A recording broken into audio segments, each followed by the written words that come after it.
கர்த்தருடைய பரிசுத்த நாமத்திற்கு மகிமை உண்டாதாக.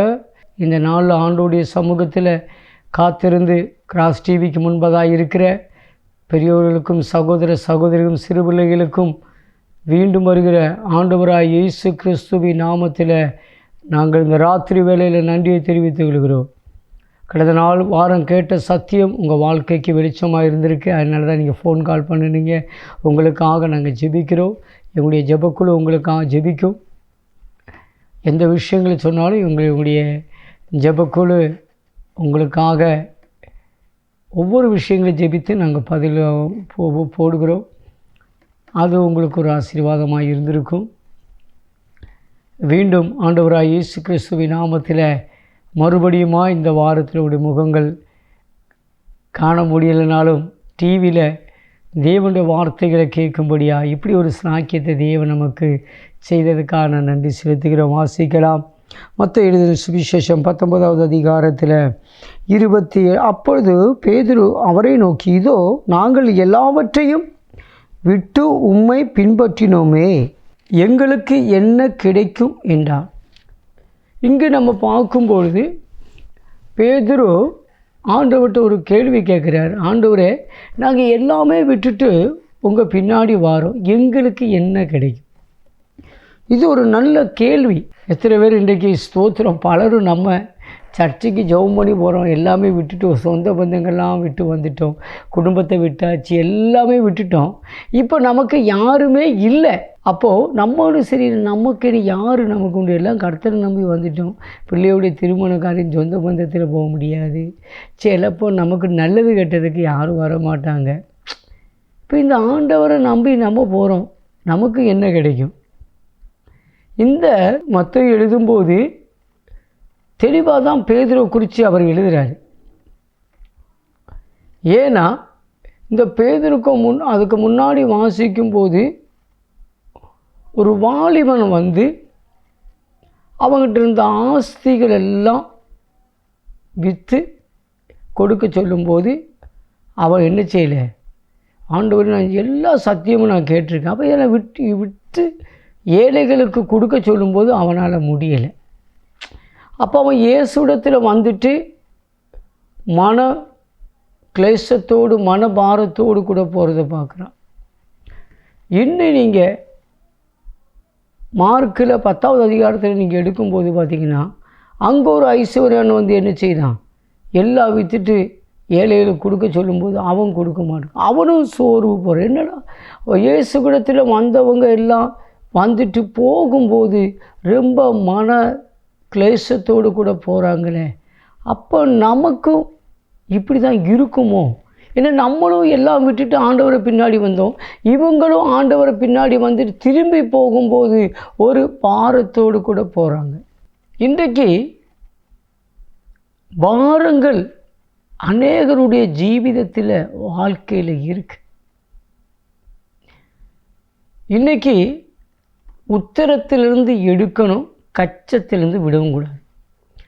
இன்றைக்கி தெய்வத்துடைய ஆசீர்வாதமும் வேணும், உலகத்துடைய நன்மைகளும் வேணும். கண்களுடைய இச்சை, ஜீவிதத்தின் பெருமை, மாமிசத்துடைய இச்சை, இது மூன்றும் உலகத்திலிருந்து உண்டானது. அப்போ இந்த உலகத்திலிருந்து உண்டான இவைகள் மேலே நமக்கு வரக்கூடாது. ஆனால் இன்றைக்கி தெய்வத்தை தேடுதும் மனுஷன் வாழுதும் இதுக்காக தான் வாழுதும். நல்ல ஒன்று சிந்திச்சு பாருங்கள். உலகத்தில் பலதையும் சம்பாதிக்கணும், பலதையும் சேர்த்து வைக்கணும். இன்றைக்கி கண்களை பார்க்கறது ஒன்றும் விடக்கூடாது. இன்றைக்கி எல்லாம் மோகங்களுக்கும் ஆண்டு வச்சது இதெல்லாம் உலகத்திலிருந்து உண்டானது. தாவீது சொன்ன சங்கீதம் 51 சங்கீதம் எழுதும் பொழுது, கர்த்தர் மேல் பாரத்தை வைத்து விடு, கலங்கி தவிக்காது. அப்போது சங்கீதத்தில் கர்த்தர் மேல் பாரத்தை வைத்து விடுங்க. அப்போ நமக்கு இன்னைக்கு நம்முடைய பாரங்கள் இந்த இயேசுவிடத்தில் வந்துட்டு எல்லாம் விற்றுட்டு ஏழைகளுக்கு கொடுக்க சொல்லும்போது அவனால் முடியலை. அதனால் அவன் பாரத்தோடு கூட போகிறான். இன்றைக்கி பலரும் நம்மளும் இயேசுவிடத்தில் வருகிறோம். ஆனாலும் அவருடைய வார்த்தையை கேட்டு நம்மளால் நிற்க முடியல. யோவானில் ஒரு வசனம் சொல்லுது, ஒருவன் என்னிலும் என் வார்த்தையிலும் அவன் நிலைத்திருந்தால் அவன் மிகுந்த கனிகளை கொடுப்பான். அப்போது நம்முடைய ஜீவிதத்தில் தேவனுடைய வார்த்தையில் நம்ம நிலைச்சு நிற்கணும்.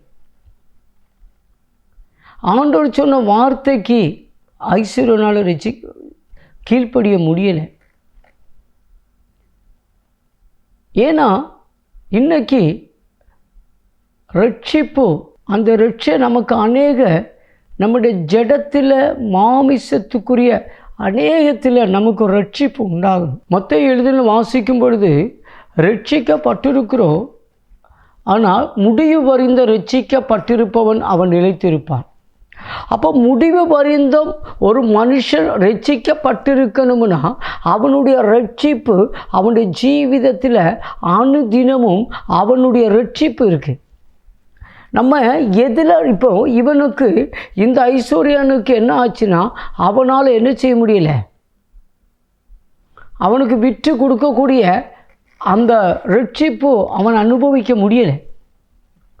ஆனால் இயேசுவை அறியாத ஒரு மனுஷன் இவன் சொல்லுதான், நான் நியாயப்பிரமாணத்தை நான் எல்லாம் என் சிறு வயது முதல் நான் கடைம்பிடிக்கிறேன், அதனால் எல்லாமே என்னால் முடியும். அவனால் தெளிவாக தான் சொன்னான். ஆண்டவர் சொன்ன விட்டு கொடு. லூக்காவில் 19 நினைக்கிறேன், அதில் ஒரு சகைவுங்கிற ஒரு மனுஷன் இருக்கிறான். அவன் இயேசுவை பார்க்கிறதுக்கு தான் வந்தான். அவன் எப்படியாவது நம்ம இயேசுவை பார்க்கணும். அவனுடைய ஜீவிதத்தில் ஒரு ரட்சிப்பு தேவை.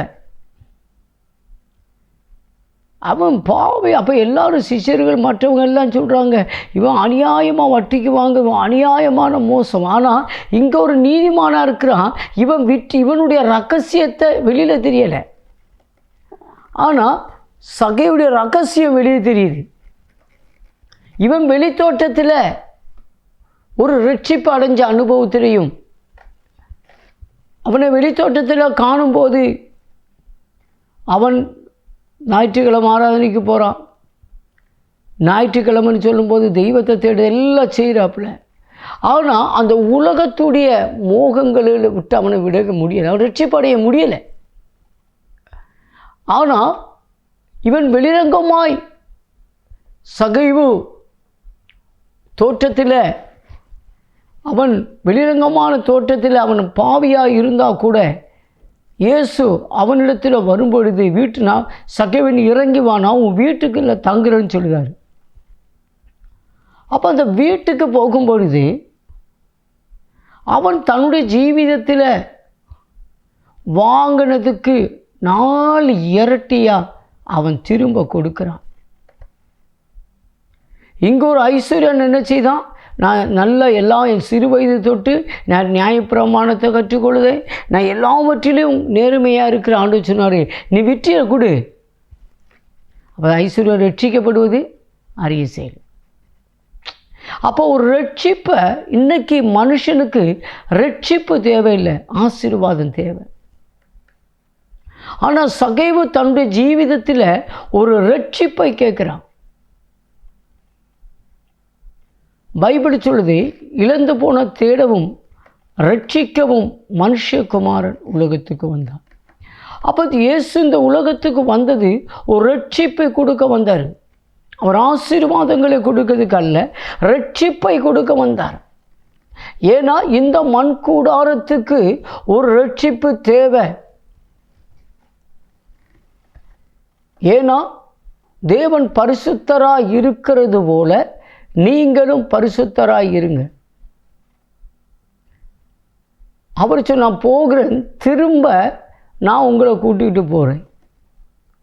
அப்போது ஒரு பரலோக ராஜ்யத்தில் போகிற ஒரு மனுஷன் சரீரத்துடைய ரட்சிப்பை அடையாத போக முடியாது. அப்போது ரட்சிப்பு சரீரத்தை, அப்போ இவனுடைய பண ஆசையுடைய பொருளாசையிலிருந்து பல, இவன் வேத பிரமாணத்தை கை கொண்டாலும், இவன் நியாயப்பிரமாணத்தை இவன் ஏற்றுக்கொண்டாலும், இவன் நியாயப்பிரமாணத்தைப்படி ஜீவித்தாலும் இவனுடைய ரட்சிப்பு அடையலை. ஆனால் அவனை ஒரு தெய்வத்தை காண வேண்டும் சொல்லி வந்த ஒரு மனுஷன் அவனை வாங்கினதுக்கு 4 இரட்டியாக திரும்ப கொடுக்கும்போது இயேசு சொல்ல, சகை உனக்கு வீட்டில் ரட்சிப்பு வந்துட்டு. இன்றைக்கி எத்தனை பேருக்கு என் வீட்டில் ரட்சிப்பு வந்திருக்கு? இன்றைக்கி பலதும் என் வீட்டில் ஆசீர்வாதம் வந்திருக்கு, என் வீட்டில் நன்மை வந்திருக்கு. ஆனால் சகைவு வீட்டில் ஆண்டு உனக்கு சகை உனக்கு இன்றைக்கி ரட்சிப்பு கிஃப்ட்டு கிடச்சிருக்கு. ஒரு கிஃப்ட்டு நீ 4 இரட்டியாக கொடுத்த உடனே ஒரு கிஃப்ட்டு கொடுக்குறாரு.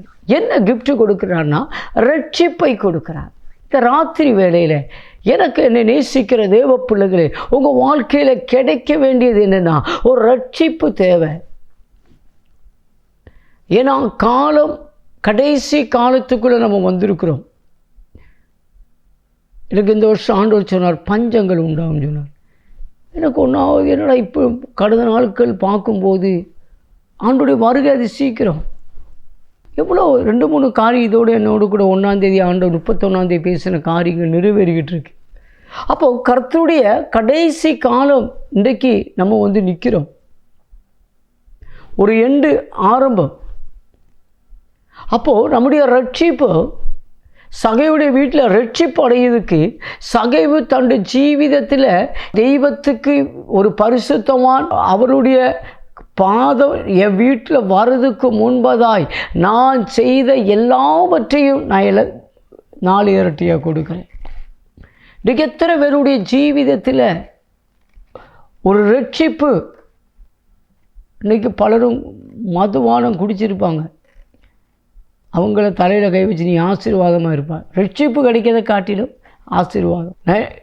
நம்ம சிந்திக்க வேண்டியதும் நம்ம யோசிக்க வேண்டிய காரியங்கள் என்னென்னா, இன்றைக்கு நம்முடைய ரட்சிப்பை நமக்கு அனுதினமும் நம்மளோட ரட்சிப்பு நமக்குள்ள இதில் நம்ம ரட்சிக்கப்பட்டு இருக்கிறோமோ அதில் தான் நமக்கு ஒரு சந்தோஷம். அப்போஸ்தலனாகிய பவுல் தெளிவாக சொல்லுவார் பார்த்தீங்களா, எப்பொழுதும் நான் என்ன செய்து சந்தோஷமாக இருக்கிறேன். நான் பிலிப்பியர் எழுதும்போது என் லாபமான அனைத்தையும் நான் நஷ்டம் என்று கருதுவேன். அவருடைய ஜீவிதத்தில் ஏதோ வேத பண்டிதர் என்ன சொன்ன 9 கப்பல் இருந்துன்னு சொல்கிறாங்க. அப்போ அவருடைய ஜீவிதத்தில் எல்லாமே அவருக்கு இருந்தும் அவருடைய அனுபவம் ஒரு கூட தொழில் செய்து பின்னி என்ன செய்தாரா, அவர் கூடார தொழில் செய்தார். அப்போ ஒரு தொழில் அதிபராக இருந்த ஒரு தேவ மனுஷன் அவருக்கு ரட்சிப்பு கிடைச்ச உடனே அவருடைய ஜீவிதத்தில் கிறிஸ்து இயேசுவுக்காக எல்லாவற்றையும் தூக்கி எறிந்தார். ஒரு ரட்சிப்பு அடைஞ்ச அனுபவம். நான் நினச்சேன் சக்கைவுக்கு யாரும் சத்தியத்தை சொல்லலை. அவர் வீட்டுக்கு போகிறதுக்கு எல்லாரும் இயேசு போகிறதுக்கு எதிர்ப்பு இருந்துச்சு. அவர் கூட இருந்த முன்னாடி கூட இயேசு வரான்னு முன்கூட்டி சொல்லிக் கொடுக்கறது கூட ஆள் இல்லை. ஆனால் அந்த மனுஷனுக்கு ரட்சிப்பு எப்படி யார் கொடுத்தது? இன்றைக்கு பலரும் நம்ம பைபிள் வாசிக்கிறோம், ஜெபிக்கிறோம், எல்லாம் செய்கிறோம். நமக்கு ரட்சிப்பு நம்முடைய பரிசுத்தாத்மாவு நமக்குள்ள இருதயத்தில் சபையிலையோ இல்லை யார் முகாந்திரமோ நம்ம கேட்குறோம். ஆனால் நம்முடைய இருதயத்தில் ரட்சிப்பு உண்டாக மாட்டேங்குது. நான் ரட்சிக்கப்பட்டாதான் எனக்கு அனுக்கிரகம், நான் ரட்சிக்கப்பட்டாதான் எனக்கு ஆசீர்வாதம். அப்போ ரட்சிப்பு எங்கேருந்து உண்டாகுது? அது கர்த்தரிடத்திலிருந்து உண்டாகுது. அப்போ சகைவுக்கு கர்த்தரே ரட்சிப்பை கொடுக்கிறார். ஆனால் இந்த ஐஸ்வர்யன் எல்லா சகல நன்மைகளும் எல்லாம் இருந்தும் அவனுக்கு ரட்சிப்பு தேவையில்லை. அவன் இந்த உலகத்தோடு கூட வாழக்கூடிய ஒரு மனுஷன். ஆனால் சகையுடைய ஜீவிதத்தில் ரட்சிப்பு வேணும். இன்றைக்கி எத்தனை பேர் நான் இந்த உலகத்தோடு கூட வாழ்வதற்கல்ல நான் இருக்குது, இந்த உலகத்தில் இருந்த பலதிலையும் நான் ரட்சிப்பு அடைஞ்சி என் தேவனுடைய ராஜ்யத்தில் நான் பிரவேசிக்கணும். அப்போ ரட்சிப்பு பலருக்கும் இன்றைக்கு பண ஆசையிலிருந்து ஒரு ரட்சிப்பு உண்டாகலை, பொருளாசையிலிருந்து ஒரு ரட்சிப்பு உண்டாகலை, கண்கூட இச்சையிலிருந்து ரட்சிப்பு உண்டாகலை. இன்றைக்கு அதனால இன்னைக்கு பலருடைய பாரங்கள் மாறலை, பலருடைய துக்கங்கள் மாற மாட்டுக்கு. சிலவங்க ஜெபமணி என்னத்தை கண்டு ஆண்டு உன் கண்களுடைய இச்சையிலே மாமிசத்துடைய விருப்பங்களுக்கு நீ ஜெபிக்கிற, ஆனால் நீ ரட்சிப்புக்கு ஏற்ற காரியத்துக்காக ஜெபிக்கல, நீ மாமிசத்துக்கு ஏற்ற காரியங்களுக்காக ஜெபிக்கிற. தெய்வத்துக்கு ஏற்ற ஜெபத்தை தானியேலுடைய ஜெபத்தை தடை பண்ணும்போது மாமிசத்துக்கு ஏற்ற ஜெபங்களை பண்ணிக்கிட்டு இருக்கும் பொழுது தெய்வம் ஒரே வாசல் வழியாக பிரவேசிக்கிறவன் அவன் உள்ளும் புறமும் செழிப்படைவான். அப்போ ரட்சிப்பு நமக்கு மாமிசத்துக்கு ஏற்ற சில ரட்சிப்புகள் உண்டாகுச்சுன்னா, இன்றைக்கு மாமிசத்தில் எந்த ஒரு காரியங்கள் இல்லைனாலும் நமக்கு துக்கங்கள் இல்லை. ஏன்னா மாமிசத்தில் ஆண்டவராக இயேசு கிறிஸ்து முகாந்திரோ எனக்கு ரட்சிப்பு கிடைச்சதுனால, எனக்கு இருந்தாலும் இல்லைனாலும் அப்போஸ்தலனாகிய பவுல் சொல்லுகிறார், இந்த கிறிஸ்துவுடைய அன்பை விட்டு பிரிப்பவன் யார்? அப்போ நான் எல்லாவற்றிலும் நான் ரம்மியமாய் வாழ கற்றுக்கொண்டேன். நான் எல்லாவற்றிலும் நான் வாழ்ந்துட்டேன். இந்த ராத்திரி வேளையில் என்னைய வழி நடத்தது கர்த்தர். அதனால் என்னைய எப்படி நடத்தினாலும் என் ரட்சிப்பை நான் விட மாட்டேன். நான் முடிவு வரிந்தமும் நான் ரட்சிப்பை காத்துக்கொள்வேன். இன்றைக்கு இந்த ரட்சிப்பு ஒவ்வொரு வருஷங்களும் இந்த மாமிசத்துக்கேற்ற அநேக காரியங்களில் நீங்கள் ரட்சிப்பு அடைஞ்சிக்கிட்டே இருக்கிறீங்க. அப்போது நம்ம ஞானஸ்தானம் எடுத்துட்டோம், இல்லை நமக்கு கர்த்தருடைய பிள்ளைகளாக இருக்கிறோம், திருவிருந்து எடுத்துட்டோம் அப்படின்னு சொன்ன உடனே நம்ம இந்த ஐஸ்வர்யனை போல் கர்த்தரிடத்தில் வந்து கேட்டதான் தெரியும் நம்முடைய ரட்சிப்புடைய அளவு எப்படின்னு. அப்போஸ்தலனாகிய பவுல் 1 கொரிந்தியர் 13 வாசிக்கும் போது விசுவாசத்துடைய அளவை சோதித்து பாருங்கன்னு சொல்லுவார். அப்போது நம்முடைய ரட்சிக்கப்பட்டுக்கிட்டே இருக்கிறோம். அப்போ நம்ம ஜடமோகம், மாமிசத்துடைய ஜீவிதத்துடைய பெருமை, இதில் நம்முடைய ஜீவிதம் ரட்சிப்பு அடைஞ்சிக்கிட்டே இருக்கணும். சிலவங்களுக்கு பணம் வந்தால் பின்ன அவன் ரட்சிப்பு எங்கே இருக்குன்னு தெரியல. ஒரு புதிய வீடு வாங்கிட்டு அவன் ரட்சிப்பு பின்ன அவனுக்கு அந்த மோகங்கள், ஸ்தோத்திர ஜீவிதத்துடைய பெருமை. அப்போ ரட்சிப்பு சில ரட்சிப்புல 30 மேனி 60 மேனி போகுது. பைபிளை பார்த்து 30 மேனி 60 மேனி 100 மேனி. நம்முடைய ரட்சிப்பெல்லாம் சிலவங்களுடைய ஜீவிதத்தில் புல் ஸ்டாப் மாதிரி 30 நிற்கிது. அதுக்கு மேலே போக முடியலை. ஏன்னா நம்முடைய ரட்சிப்பு ஒரு வளர்ச்சி வேணும். அப்படி ரட்சிப்புடைய வளர்ச்சிகள் நம்முடைய ஜீவிதத்தில் எப்போ கடந்து வருதோ அப்போ நம்முடைய ஜீவிதம் நிச்சயமாக ஒரு நல்ல மரம், நல்ல கனிகளை கொடுக்கும். அப்போ நம்முடைய ரட்சிப்புக்கு ஏற்றதான் நம்ம கனிகளை கொடுக்க முடியும். ஆவிக்கேற்ற கனி சந்தோஷ சமாதானம். அப்போ ரட்சிப்பும் அடைஞ்சிக்கிட்டு இருக்கிறவங்களுடைய வாழ்க்கையில் இந்த உலகத்தை குறிச்சுள்ள கவலைகள் சாத்தான் என்ன செய்தான்? இயேசுவை கூப்பிட்டு போதான். ஒன்று அவன் சோதித்தது தெளிவாக பரிசுத்த ஆவியினால் வனாந்தரத்தில் பிசாசினால் சோதிக்கும்படி கொண்டு போயிருந்தாலும் அவன் சோதனை ஒரு 3 காரியங்களை கொண்டு வந்தான். ஒன்று, அவன் ஜடத்துக்குரிய காரியத்தில் தான் வந்து அவன் சரீரத்தில் தான் அவன் சோதிச்சான ஒழிஞ்சி ஆவியில் அவன் சோதிக்க முடியலை. அப்போ ஜடத்தில் தான் பசி இருந்துச்சு. அப்போ அவன் ஜடத்தை கொண்டு வரான். அப்போ இயேசு மனுஷன் அப்பத்தினாலும் அல்ல தேவனுடைய வார்த்தையினாலும் பிழைப்பான். அப்போது அவருடைய ஜடத்தில் கொண்டு வரான். பின்ன அவன் கொண்டு வருது, இந்த உலகம் முழுதும் உனக்கு நான் தாரேன், அவன் எப்படி கொண்டு இந்த உலகத்துடைய சக்கலத்துக்கும் அதிகாரம். அப்போ இந்த உலகத்தை காணிக்கிறான். இயேசு அப்பால போ சாத்தான் என்று சொன்னார். அப்போது நம்முடைய தேவைகளையும் நம்முடைய வாழ்க்கையை குறித்து பல நேரங்கள் இந்த மண் கூடாரத்துடைய ரட்சிப்பில் சாத்தானுக்கு அதிகாரம் இருக்குது. இந்த மண் கூடாரம் ஒரு ரட்சிப்பு அடைஞ்சிச்சுன்னா பைபிள் என்ன சொல்கிறோம், ஆத்துமா ரட்சிக்கப்படும் போது பரலோகம் சந்தோஷப்படும். அப்போ ஒரு ஆத்துமா எங்கே தான் இருக்குது? ஜடத்துக்குள்ளே இருக்குது. அப்போ ஜடத்துக்குள்ளே இருக்கிற ஆத்துமாவுக்கு ஒரு ரட்சிப்பு உண்டாகும்போது பரலோகம் சந்தோஷப்படுது. இப்போ பாவம் செய்கிற ஆத்துமா சாகும். அப்போ இந்த ஆத்துமா எங்கே தான் இருக்குது? மண் கூடாரத்துக்குள்ளே இருக்கு. அப்போ இந்த மண் கூடாரத்துடைய ஆத்துமாவுடைய ரட்சிப்பு நமக்கு பரலோக சந்தோஷப்படும். அப்போ நம்முடைய இந்த மண் கூடாரத்துடைய ஜடத்துடைய ரட்சிப்பு எனக்கு எத்தனை பேர் நான் அனுபவிக்கிறேன். ஆனால் இளையக்கும் அவன் போது என்ன கிடைக்கும்? ஆண்டவர் சொன்னார், நீ என் பின்னே வா, நான் உன்னை இழக்குவேன், மனுஷன் படி வைக்கலாக்குவேன்.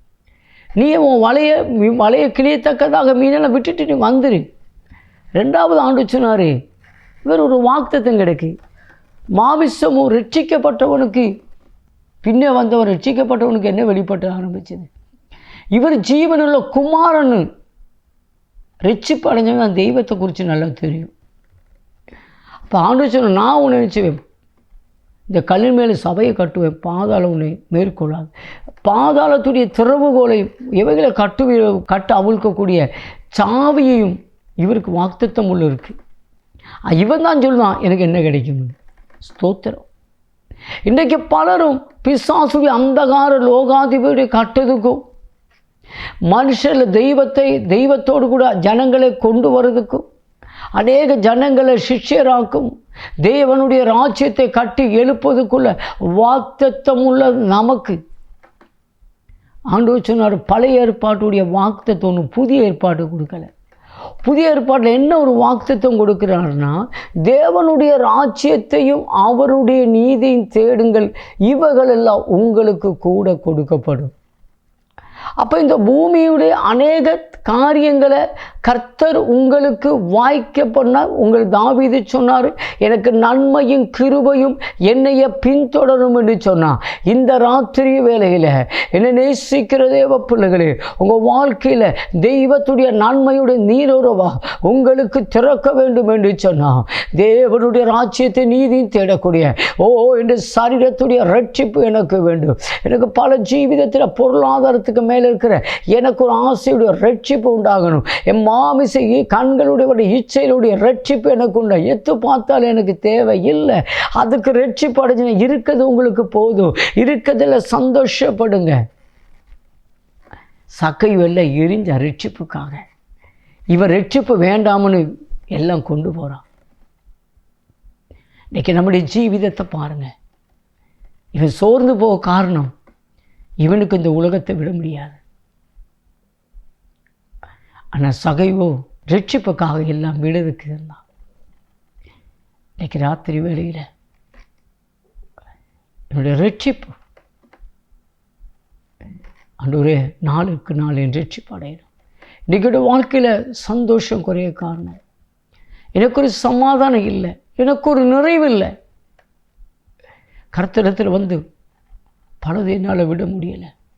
அநேக சத்தியங்களை கேட்டாலும் என்னால் பணாசையை விட்டு மாற மாட்டேன், பொருளாசையை விட்டு மாறலை. எந்த கண்கள் எதோ பார்த்தாலும் என் ஜீவிதத்தில் இச்சைகள், ஆகாரத்துடைய இச்சைகள். இன்றைக்கி எனக்கு ரட்சிப்பு வேணும். இந்த மண் கூடாரத்தில் எனக்கு ரட்சிப்பு இருந்துச்சுன்னா, மண் கூடாரத்துடைய ரட்சிப்புக்காக 4 இரட்டிப்பை கொடுத்ததுன்னா, இன்றைக்கி ரட்சிக்கப்பட்டது உங்களுடைய ஆவியின் கனியான இந்த மண் கூடாரத்தில் சமாதானம் இருக்கும். ஆவியின் மண் கூடாரத்தில் சந்தோஷம் இருக்கும். இந்த மண் கூடாரத்தில் நிறைவுகள் இருக்கும். இன்றைக்கி இந்த மண் கூடாரத்தில் சிலருடைய வாழ்க்கையில் சமாதானம் இல்லை. இந்த மண் கூடாரத்தில் அநேகருடைய வாழ்க்கையில் சந்தோஷங்கள் இல்லை. அநேகர் இந்த மண் கூடாரத்தில் நிறைவுகள் இல்லை. ரட்சிப்பை ஐஸ்வர்யனுடைய ரட்சிப்பு மண் கூடாரத்தில் வெளிப்படலை. ஆனால் அவனுடைய ஜீவிதத்தில், சகையுடைய ஜீவிதத்தில் எல்லாரும் அவனை குற்றம் காணும்போது அவனோ தன்னை உணர்ந்து தன்னுடைய ரட்சிப்புக்காக அவன் தன்னுடைய ஜீவிதத்தில் வாங்கினதை 4 இரட்டிப்பாக திரும்ப கொடுத்தான். இன்றைக்கி இந்த ரட்சிப்புக்காக இந்த மதுபானம் என்னை விட்டு நான் விட விரும்புகிறேன். பாவ சுபாவங்கள் என்னை விட்டு நான் விட விரும்புகிறேன். கண்மோகம், ஜடமோகம், ஜீவிதத்தின் பெருமை நான் விட விரும்புகிறேன். இந்த வாழ்க்கையில் ஒரு நிறைவு வேணும். எல்லா கண்களை மூடுவோமா? Thank you Holi spirit. இன்றைக்கி எனக்கு ஒரு சமாதானம் இல்லை. மாமிச இச்சைகளுக்கும் மாமிச மோகங்களுக்கும் ஜீவிதத்தின் பெருமைக்கு போய் என் வாழ்க்கையில் ஒரு நிறைவை நான் கண்டதில்லை.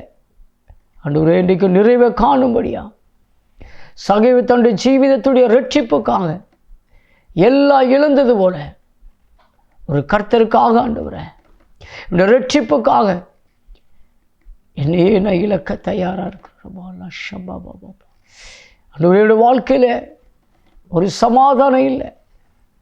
என் வாழ்க்கையில் ஒரு சந்தோஷம் இல்லை. இந்த உலகத்தை இழந்தாலும் சகைவுக்கு ஒரு நிறைவு இருந்துச்சு. உலகத்தை இழக்காமல் கர்த்தரிடத்திலிருந்து திரும்ப போன ஐஸ்வர்யனுக்கு பாரங்கள் இருந்துச்சு.